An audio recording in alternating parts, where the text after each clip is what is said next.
Көктемнің сәуір, мамыр айлары балықтың уылдырық шашатын кезі. Сондықтан осы уақыт аралығында Ертіс өзенінде балық аулауға қатаң тыйым салынады. Бұл мәселеге қатысты үкіметтің шығарған арнайы қаулысы да бар. Бірақ бұл ескертпеге құлақ аспай заңға қайшы әрекет ететіндер де табылып жатады. Мамыр айының өзінде ғана жауапты инспекция мамандары заңсыз балық аулаған 15 браконьерді ұстаған. Қолға түскен бұл азаматтарға 3 пен 10 айлық есептік көрсеткіш көлемінде айыппұл салынды. Инспекторлардың өткізген кезекті рейдіне тілшіміз қатысып қайтқан болатын.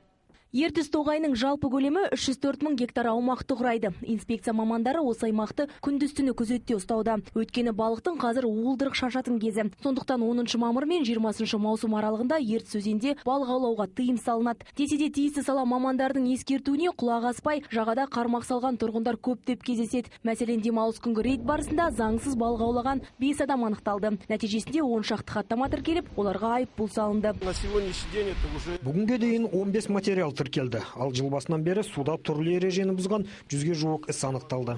Заңсыз балық аулаушылардың айтатыны жаттанды сылтау ғана. Бұл азаматтар өз әрекетін абайсыздықтан деп түсіндіреді. Бірақ табиғатқа залал келтірушілерге кешірім жоқ. Олардың суға салынған қармақтары тәркіленіп, өздеріне айыппұл салынды.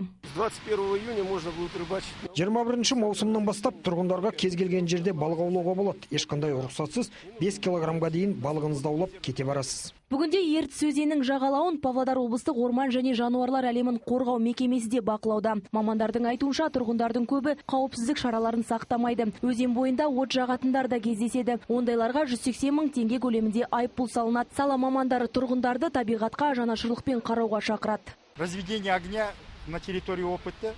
Табиғат аясында өзен жағалауында от жағуға тыйым салынады. Демалыс орнында арнайы мұржасыз темірпеш сияқты нәрселеріңіз болуы керек.